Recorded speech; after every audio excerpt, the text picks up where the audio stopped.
Setembro Amarelo, Web Rádio Estação da Luz.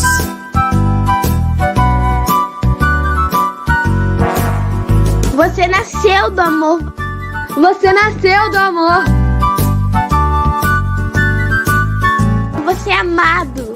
Você é amado.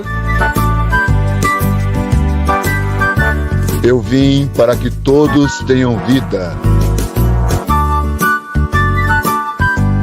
E vida em abundância. Setembro Amarelo, Web Rádio Estação da Luz.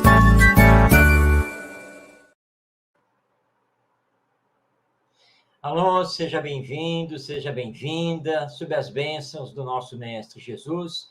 Iniciamos Espiritismo e Educação pela Web Rádio Estação da Luz, neste mês de setembro, o Setembro Amarelo, quando realizamos, nós espíritas e todos os demais, realizamos a campanha de prevenção ao suicídio, que será tema ainda dentro deste mês aqui no nosso programa, porque nós ainda estamos trabalhando sobre Jesus, mas falar sobre Jesus tem tudo a ver também com a vida.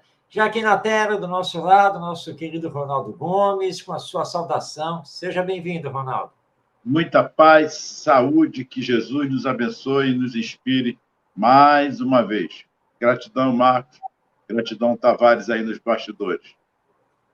Muito bem. O programa de hoje vai dar continuidade ao estudo que nós estamos fazendo de alguns destaques, algumas partes deste livro que eu estou mostrando aqui agora, Jesus, o maior educador da humanidade, de minha autoria, né, e para esclarecer, porque houve uma certa confusão, eu estou mostrando a capa do livro, porque eu imprimi a capa, mas este livro ele está disponível apenas em edição digital, pela Amazon. Não existe a edição impressa, apenas a digital. E alguns programas que nós estamos trabalhando, parte do conteúdo dessa obra, e reservamos para hoje conversarmos sobre a missão de Jesus. E nada melhor do que passar a palavra ao Ronaldo, mas antes, você está vendo aí na tela como você pode participar do nosso programa, porque minha mediunidade bastante aguçada me mostrou que o Ronaldo estava lá com Jesus na época e, portanto, estava vendo a missão dele, né? Cooperou com Jesus, porque alguém já pensou, o Ronaldo deve ter jogado pedra em cima de Jesus. Não, minha gente, que alguém deve ter colaborado. Não é possível que todo mundo jogou pedra no nosso mestre. Aliás, Ronaldo, eu estou brincando, mas uma vez numa palestra eu até falei isso. Gente, que todo mundo diz, se eu estive lá, com certeza eu joguei pedra em cima de Jesus. Gente, acho que nós desmontamos várias montanhas lá da Judéia, porque todo mundo jogou pedra nele. Eu tenho que ser como ele aguentou, como ele suportou isso, sinceramente, a um nível assim material. Mas é claro que a vida não é assim. Ronaldo, a missão de Jesus é o tema que eu levantei, um capítulo inteiro aqui da obra, porque o Espiritismo tem uma visão bastante diferenciada de historiadores e mesmo de outras doutrinas cristãs, não é mesmo? Perfeito. E você começa aqui iniciando com algumas indagações, que é bem oportuna, que é o que Jesus veio fazer na Terra. Por que ele veio até nós? Qual a sua verdadeira mensagem? Por que ele é considerado mestre? Podemos considerar lições contidas nos evangelhos como roteiros educacionais? A informação que ele é um espírito superior, governador de nosso planeta, procede? Então, mas aí é que vem uma outra indagação que eu gostaria de fazer a você, a partir dessas e do que eu vou perguntar a você. A missão de Jesus. Vamos colocar aqui. Vamos na suposição, imaginarmos a humanidade ainda sem a vinda de Jesus, aos dias de hoje. É um Pode falar. exercício tanto, não? é difícil até de imaginar, porque naquela época em que Jesus esteve conosco, nós até podemos dizer, apesar de que já existia um código civil implantado pelo Império Romano, mas, na verdade, nós éramos até meio que semi-bárbaros, porque nos matávamos com a maior facilidade. O Império Romano escravizava todos os outros povos, dizimava, acabava com os povos existentes, etc. Então, embora até historicamente chamemos aquele período já de civilização, mas com certeza estava muito longe de ser uma civilização como realmente deveria ser. E Jesus veio para ser um divisor de águas. Mas se ele não tivesse vindo naquela época, ou seja, se nós não tivéssemos a figura de Jesus dividindo o antes e o depois da história humana, se hoje, com a mensagem dele, com os exemplos dele, nós ainda estamos com enorme dificuldade para superar o egoísmo, o orgulho e a violência, a injustiça social, podemos imaginar que sem ele na história, se ele não tivesse vindo, se nós não tivéssemos o Evangelho, provavelmente estaríamos muito pior. Haja vista, por exemplo, o que fizemos na Idade Média, com a mensagem do próprio Mestre, em que deturpamos a mensagem para justificar perseguições, fogueiras, guerras, torturas e assim por diante. Então, eu imagino, Ronaldo, que se Jesus não tivesse vindo para nos trazer o Evangelho, nós estaríamos numa situação muito, mas muito pior do que estamos hoje. Com certeza. Eu fiz a pergunta porque nós já falamos muitas vezes aqui. Há aqueles que dizem que Jesus está ultrapassado. Ele fala só de amor, de amor, de amor, de amor, e até hoje a humanidade continua nessa frieza, essas situações. E a gente sabe que é justamente por conta de não estarmos fazendo o dever de casa, o que ele pediu, amai-vos uns aos outros. É o contrário.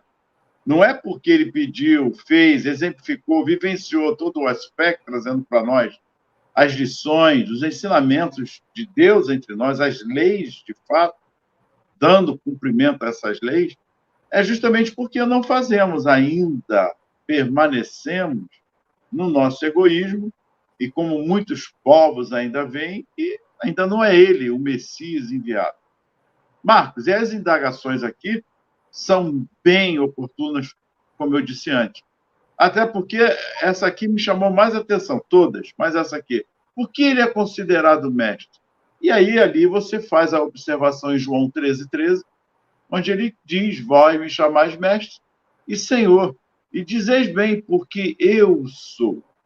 E, para nos debruçarmos sobre esses questionamentos, aí vem toda aquela colocação que você faz sobre o que é realmente o educar, o ser educado, né? Não é apenas ensinar, você faz toda essa colocação do verdadeiro papel do mestre. E as 5 etapas principais sobre esse aspecto, que é o papel de um mestre, que de fato esse mestre faz. Filosoficamente falando, ele nos faz pensar, sair de dentro para fora, começar a divisarmos como nós somos, o que estamos fazendo aqui, não apenas pela vida material, mas todo esse contexto de civilização, num contexto muito mais ainda de estarmos juntos, de fato, e não separarmos. Ele fala isso, ó Jerusalém, quantas vezes tentei juntar-vos, né? Como uma galinha que faz com os seus pintinhos. Olha que interessante esse carinho, esse amor encarnado entre nós. Então, Marcos, para dar a palavra a você, eu gostaria justamente nisso, fixarmos nesse aspecto das 5 posições de um verdadeiro mestre. E porque na educação ainda ficamos fugindo. Falamos várias vezes aqui, o conhecimento é importante, desenvolvermos o cognitivo, isso aí é fundamental, mas não só isso. precisamos urgentemente ver a vida de Jesus, a presença de Jesus, vivenciarmos ele como um mestre em qualquer parte da sociedade, seja na família, principalmente, seja nos hospitais, seja nos presídios, seja na rua, enfim, seja na escola, nas instituições de ensinos fundamentais, básicos ou superiores, precisamos, de uma vez por todas, trazer um mestre até nós. Essa é a principal importância que a doutrina nos faz, o Espírito Consolador. O desenvolvimento cognitivo ou desenvolvimento intelectual da inteligência, através da aquisição de conhecimentos e de fazer pensar, de fato, como você colocou, é fundamental. Mas não é a essência da educação. A educação vai muito além do ensinar, vai muito além do instruir. Claro que isso faz parte, mas não é a educação. A educação tem a ver em promover o desenvolvimento equilibrado do cognitivo e também do sentimento. Por isso que nós temos a tese espírita da educação moral, aquela que forma o caráter. E uma pessoa de bom caráter, ao desenvolver a sua inteligência, ele vai utilizá-la para o bem de todos.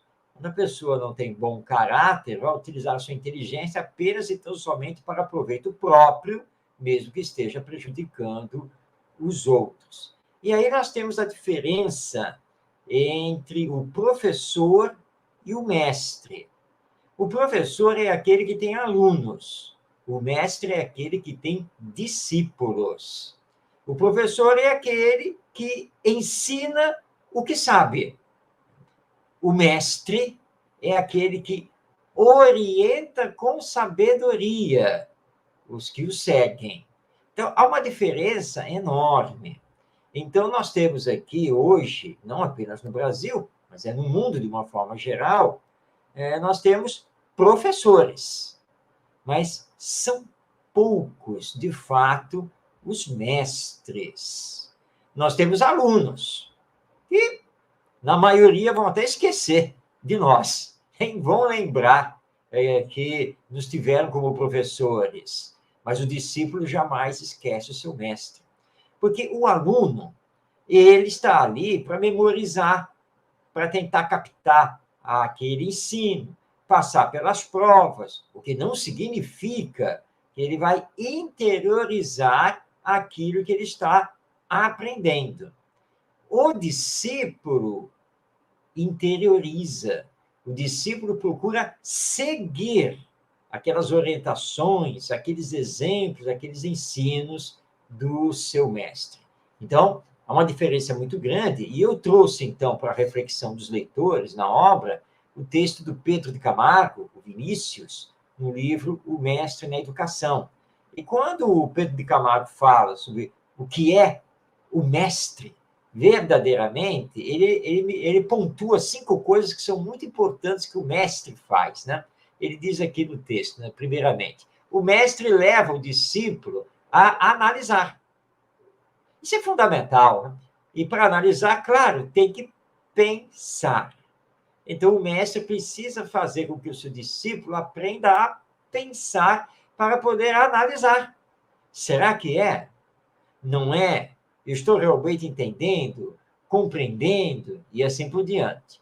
Na sequência, depois que ele faz a análise, ele tem que fazer a perquirição, ou seja, levar o seu discípulo ou o seu educando a investigar, a perguntar, a ir atrás realmente daquele conhecimento.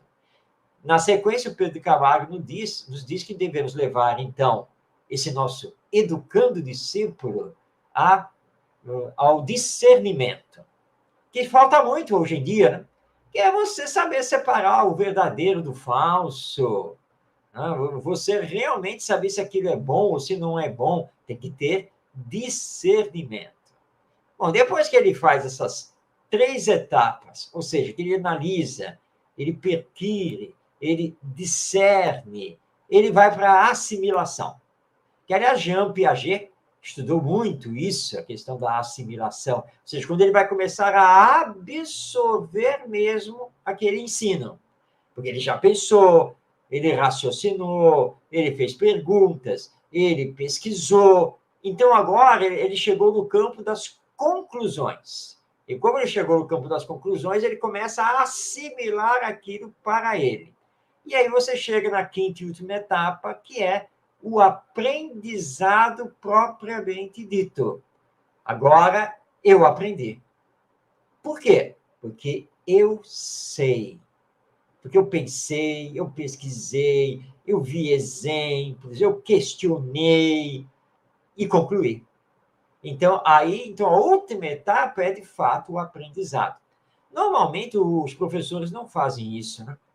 Porque os professores, eles estão dentro de um sistema em que eles são obrigados a trabalhar conteúdos das suas disciplinas curriculares, seguindo um currículo pré-programado, um livro didático e assim por diante, em que ele não tem realmente muito espaço para fazer isso, mas deveria encontrar, com certeza, esse espaço. Então, há uma grande diferença entre você ser um professor e você ser, de fato, um mestre e que vai fazer com que o seu educando, né, consiga percorrer essas 5 etapas. E ainda ficamos, Marcos, muito distante, ainda estamos distantes, apesar de todas as prerrogativas que Jesus nos deu, nos deixou, mas houve avanços. Claro que houve avanços. Mas ainda percebemos uma frieza, um tanto quanto de indiferença na prática, na hora de estarmos, de fato, desde a creche até o ensino superior, um tanto quanto frios. Nós vemos ainda aberrações dentro de uma creche, não vou citar onde foi, está aí notório nas reportagens, é só ligar a televisão que nós vemos. Coisas sendo acometidas até com as crianças ainda, até tudo que nós estamos falando. Quer dizer, ainda não estamos ainda com sentimento, ou eu falei diferença, ou um pouco frio em relação a isso, que ainda teimamos em só pensarmos na cognição, nesse desenvolvimento, esquecendo os sentimentos, esquecendo a formação do caráter, esses valores humanos. Para compreender Jesus, nós precisamos entrar para o campo do sentimento. Porque é muito fácil você estudar, decorar e falar sobre o Evangelho. Citar as passagens, por exemplo, está em Mateus, capítulo tal, versículo tal, porque Paulo, lá na epístola a não sei quem, no capítulo não sei o quê, e você até decorar isso.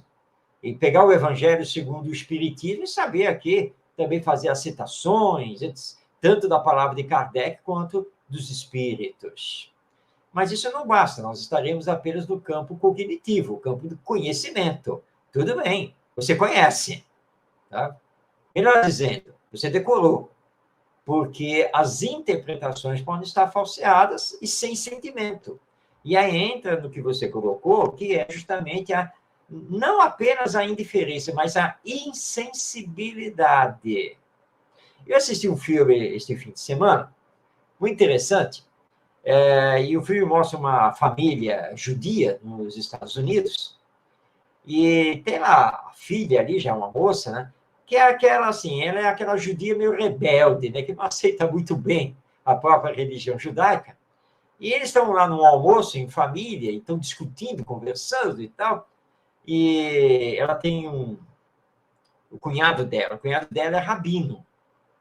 E aí tá, o outro faz uma colocação, não, mas porque meu pai é um pecador, porque o meu pai é um ladrão, então, e Deus não perdoa. Aí todo mundo olhou para o rabino, né? Ela olhou para o rabino, e aí? Você é rabino, né? O que tem a dizer?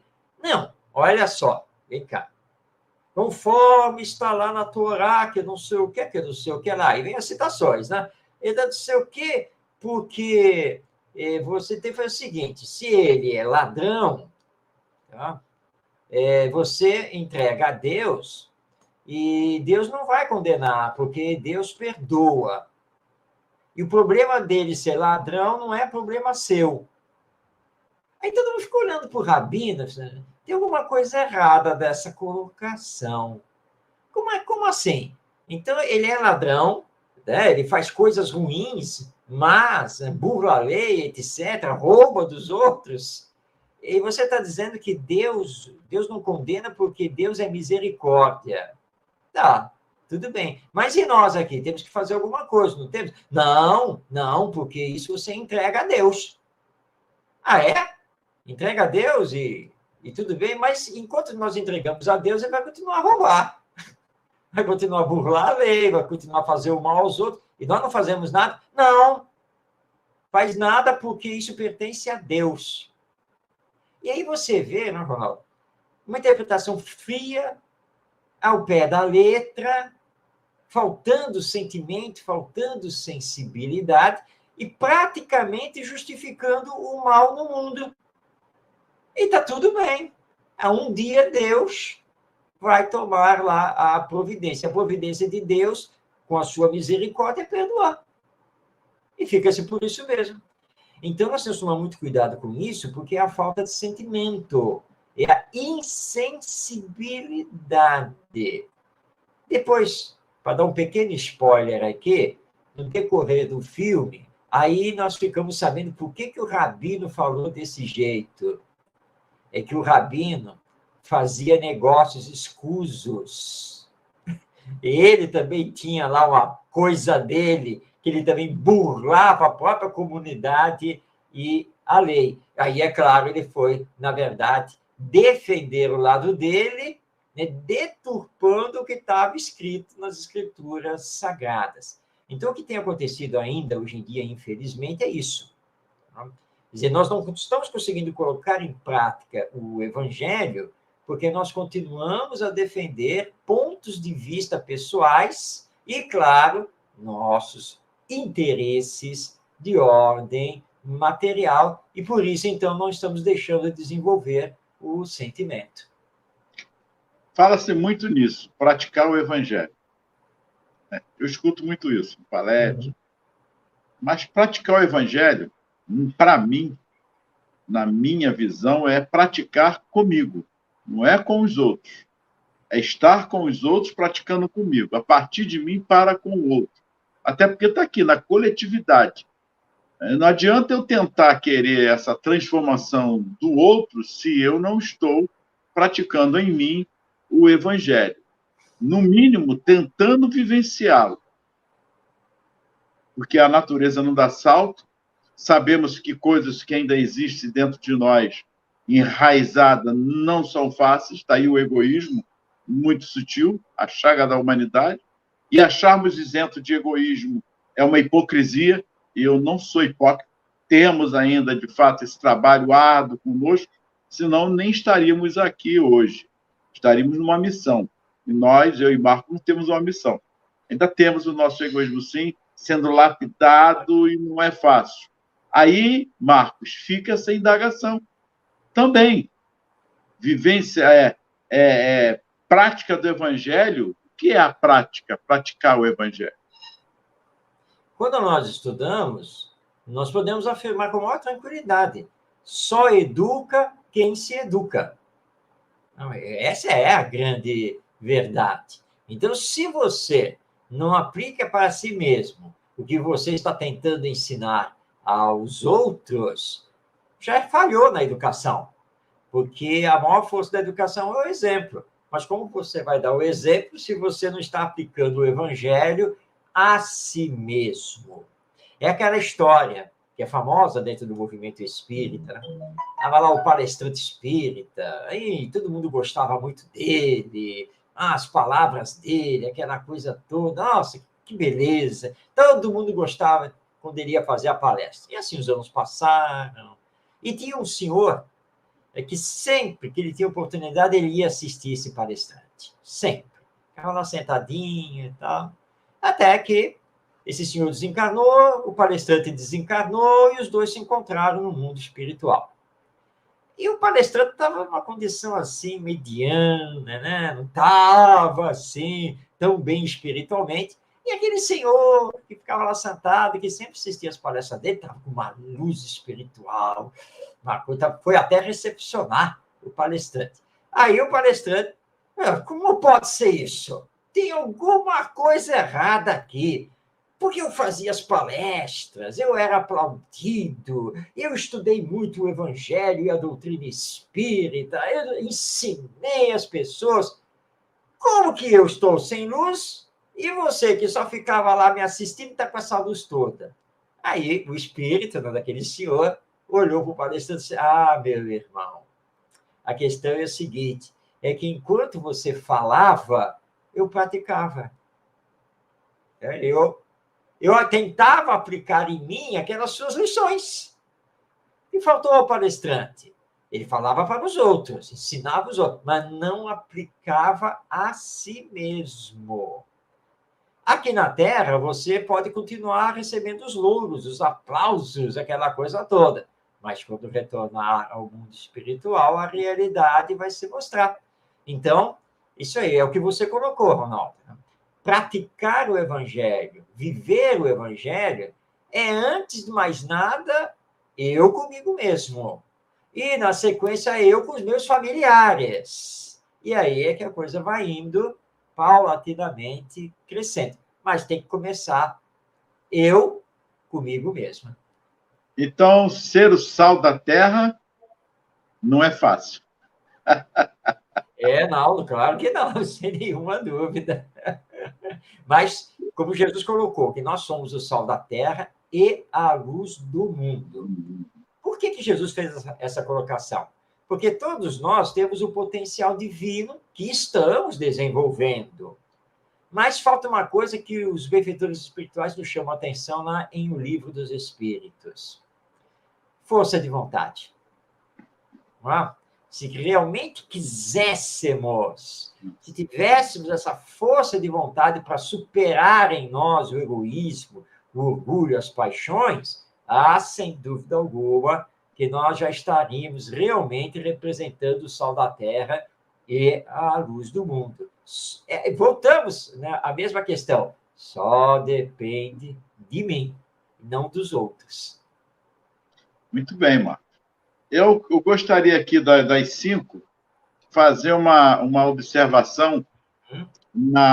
Todas elas são importantes, mas essa aqui do discernimento, eu penso ser uma das importantes. Todas as 5 são importantes, mas o discernimento, a própria palavra já diz, discernir. É o momento de avaliar, utilizando o bom senso, percebendo a diferença entre o certo e o errado, distinguindo com clareza todas as informações. Marx é muito profundo, porque passamos pela vida, pela nossa existência, às vezes sem discernimento nenhum. Por que você fez isso? Não sei. Deu vontade de fazer, eu fiz. E nós não pensamos, não é verdade?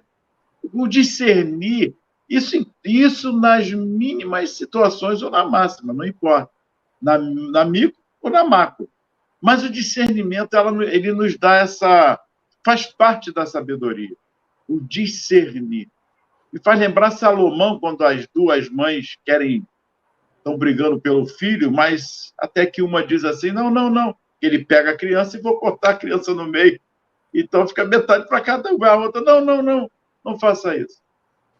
Deixe ela levar. Aí ele pega, olha o discernimento, pega a criança, entrega a essa que teve a renúncia, porque essa é a verdadeira mãe. E é verdade, porque a verdadeira mãe não ia fazer isso. Né, Marcos? É verdade, Ronaldo. Ter bom senso é muito importante. Né? E realmente nós não podemos fazer as coisas por fazer, né? Como você me colocou aí o exemplo, né? Por que você fez isso? Por que você... sei lá. Foi na hora, né? Então, nós temos essa coisa de não pensar. Mas nós temos que pensar. Nós temos que aprender a refletir e dosar as consequências antes de tomar uma decisão, antes de fazer, antes de falar. Então, é muito importante saber discernir. Para isso, claro, você tem que se exercitar em saber pensar e utilizar o bom senso, que, aliás, está faltando muito, não? Nossa, como está faltando, né? A questão do bom senso. Gente, é só usar o bom senso. E o bom senso, ele vai conduzir você realmente a coisas melhores.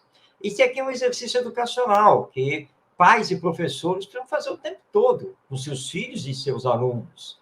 Ou seja, tem que fazer com que os educandos aprendam a pensar. Quando eles aprendem a pensar, e você coloca sempre à frente deles, né, 2 ou 3 opções, com as suas devidas consequências, para que eles aprendam justamente a pensar, a medir as opções com as suas consequências. É isso que tem que fazer. Para que ele aprenda, então, a utilizar o bom senso e colocando em prática o que Jesus nos ensinou, que eu chamo de regra de ouro da educação. Ou seja, você vai aprender pensando e utilizando o bom senso, que o melhor é só fazer ao outro o que você deseja que o outro lhe faça. Isso é usar o bom senso. Isso é usar o bom senso. E aí você vai ver que, ao invés de usar a violência, por exemplo, você tem outros caminhos.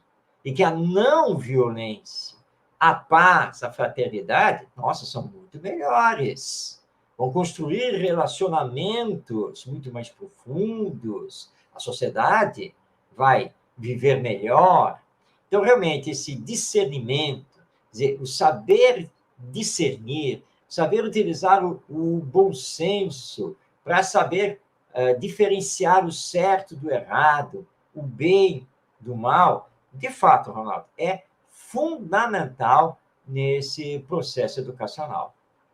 E continuando agora, essa parte aqui também muito importante, que é uma reflexão. Nesse trabalho, o verdadeiro mestre levará o educando à consciência de si mesmo e ao seu papel na coletividade. Olha que interessante.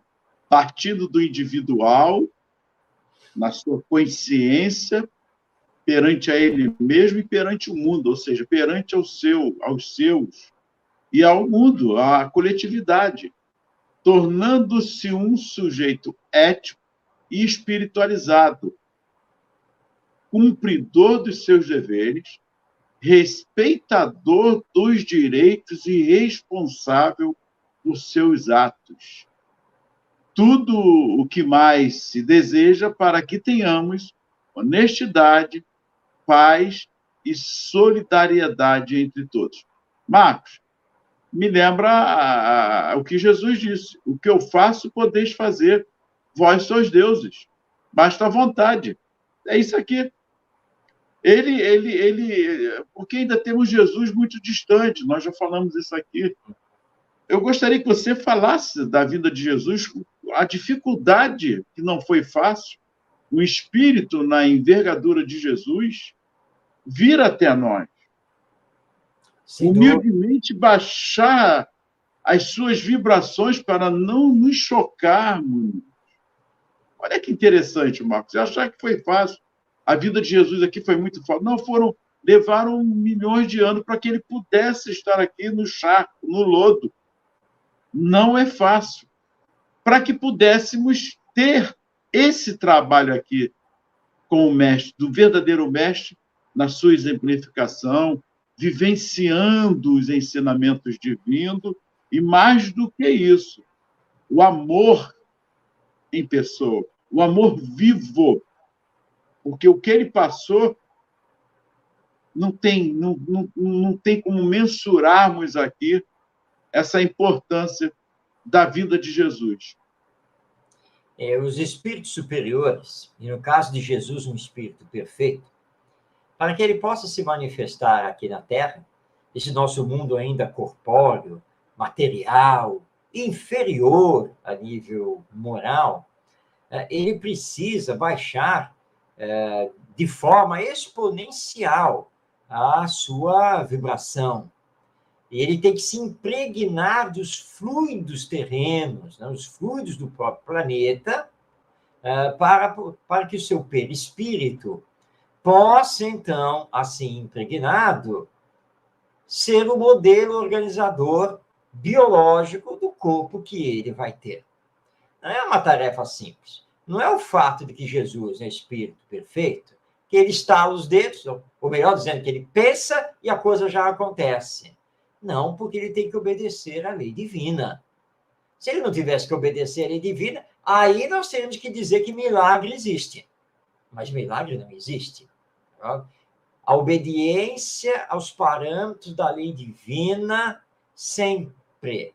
Então, ele teve que adaptar todo o seu teor vibratório, ele teve que, por assim dizer, condensar, materializar o perispírito, tudo isso ele tem que fazer, se impregnar dos fluidos terrenos para poder, então, encarnar aqui. E mesmo assim, você lembrou bem, ele aguardou milhões de anos para que houvesse toda uma evolução do planeta, que o ser humano, né, os espíritos reencarnados, já estivessem adaptados aqui, já tivéssemos pelo menos um arremedo de civilização. Tudo isso teve que ser aguardado para que ele pudesse vir trazer o evangelho até nós. E nós espíritas sabemos que ele tomou, de fato, um corpo biológico, como o nosso. Sim, como espírito muito, mas muito superior a nós, ele tinha um domínio sobre esse corpo biológico que nós não temos. Isso é fato, é verdade. Mas não existe aqui derrogação da lei divina.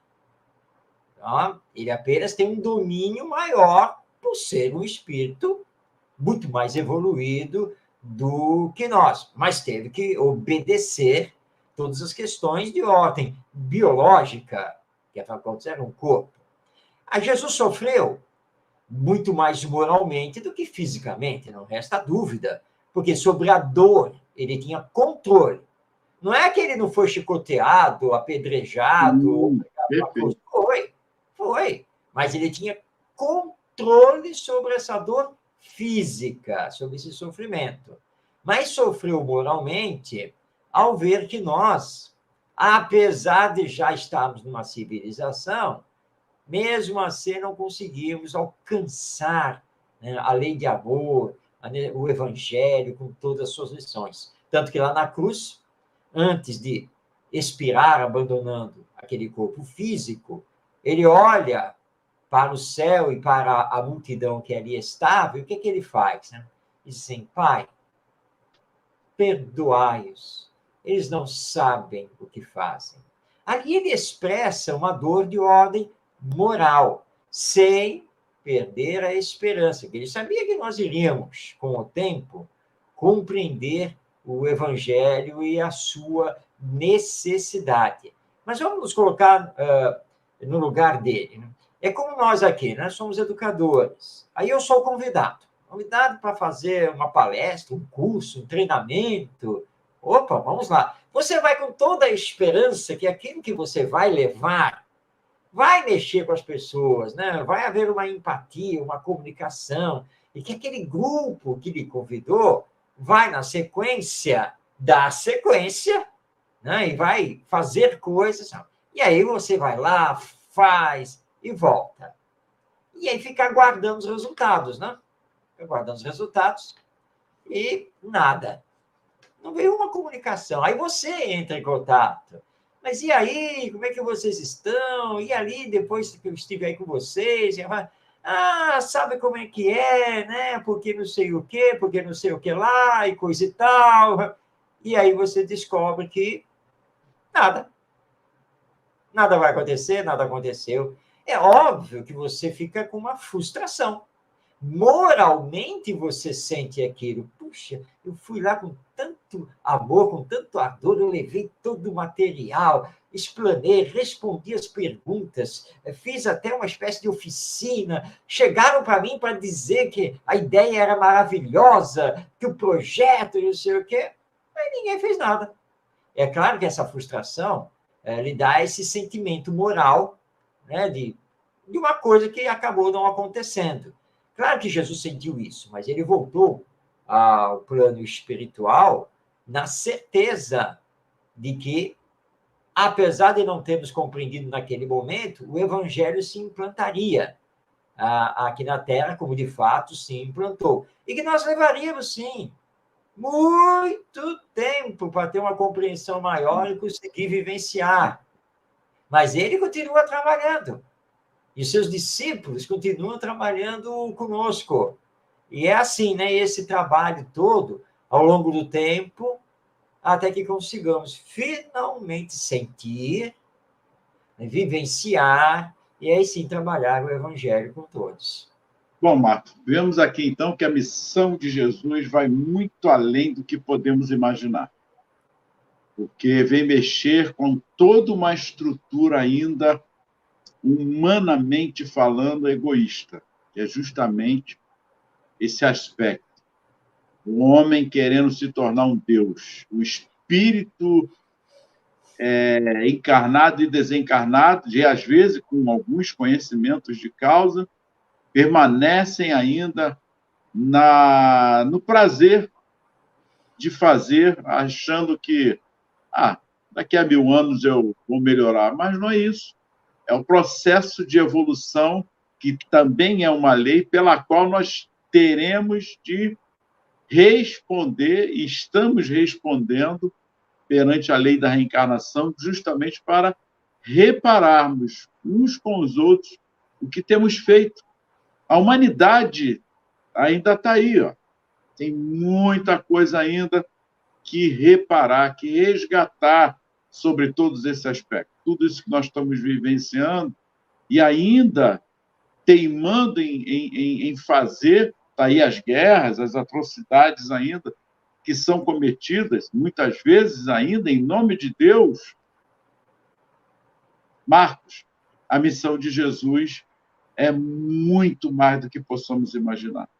É trazer em nós o reino de Deus que está em nós, está em nossas consciências, para que possamos, de uma vez por todas, acordar, despertar, nos sensibilizarmos e, como diz o texto, nos ter essa consciência que só depende de nós. E com um detalhe, o planeta também evolui.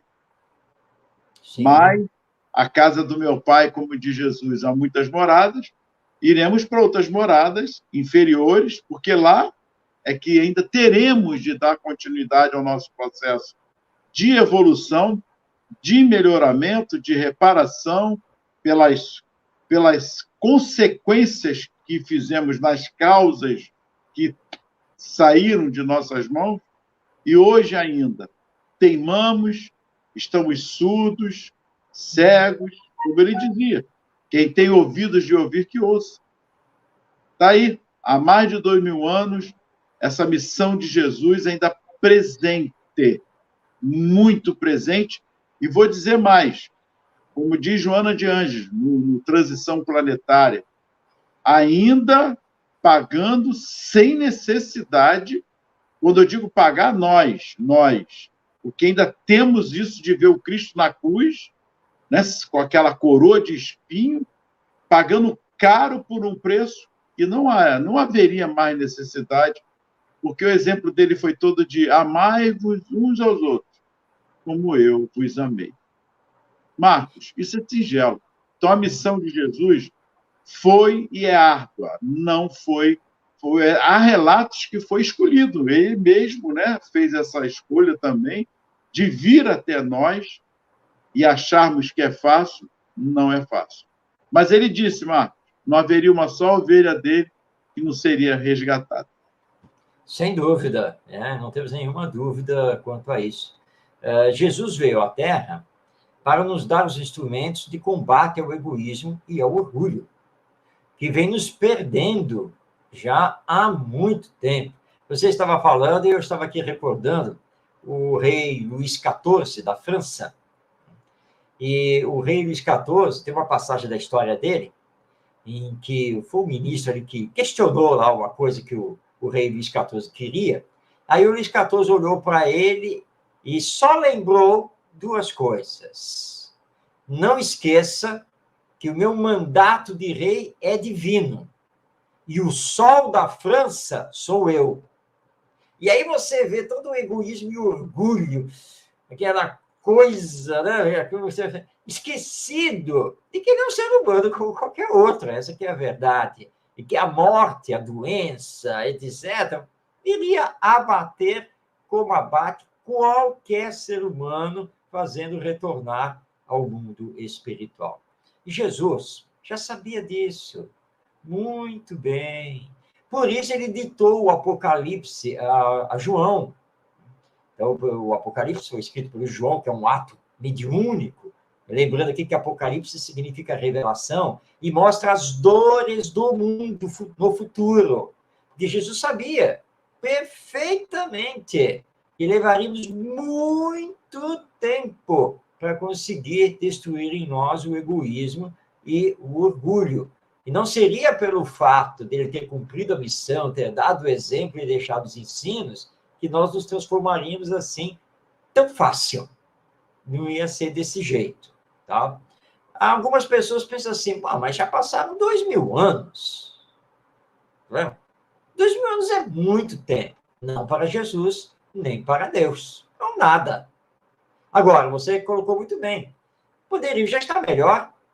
Poderíamos não estar com essas dores todas que estamos tendo, individualmente e coletivamente, porque só depende de nós, de sairmos da letra que mata para o espírito que vivifica, para despertarmos do sono que ainda temos, olhando o evangelho apenas do ponto de vista intelectual, acadêmico, com aquelas discussões intermináveis. Ou então, como de vez em quando eu vejo, não, vamos fazer uma excursão lá para Jerusalém, né, a terra, né, os caminhos de Jesus. Que caminhos de Jesus? Os caminhos de Jesus estão no nosso coração, não estão lá, não, nas escadarias de Jerusalém. Aquilo é meramente material, apenas histórico, nada mais do que isso. O Divaldo Franco, ele teve, certa vez, a oportunidade de estar em Jerusalém, e ele fez a chamada Via Crucis, né, para conhecer aquela coisa toda, e ele depois deu depoimento numa entrevista, e ele disse, olha, quando eu tive a oportunidade de ir a Jerusalém, eu estava muito empolgado mesmo, porque eu ia estar ali na terra em que Jesus esteve, ia fazer o caminho que Jesus caminhou, carregando a cruz até o Gólgota. E eu fiz.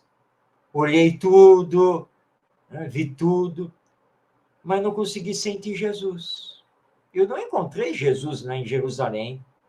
Só depois que eu voltei para o Brasil, voltei para a Mansão do Caminho, lá em Salvador, e aquela gente pobre, né, sem cultura, analfabeta, necessitada. Depois que eu abracei as crianças, comecei a amparar esse, ajudar aquele, voltando ao trabalho normal, aí eu senti Jesus.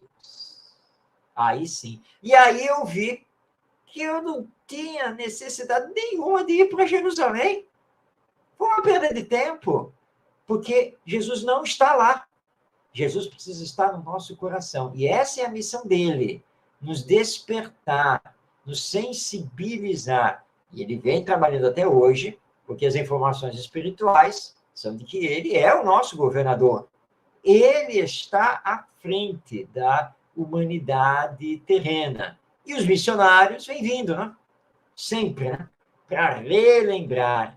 E os espíritos que vieram, então, para nos acordar, nos despertar e continuam a fazer isso. Por isso que se diz que o espiritismo, ele revive em espírito e verdade o evangelho. Então, que façamos todos os esforços para entender essa missão de Jesus e deixar o evangelho vibrar na nossa alma.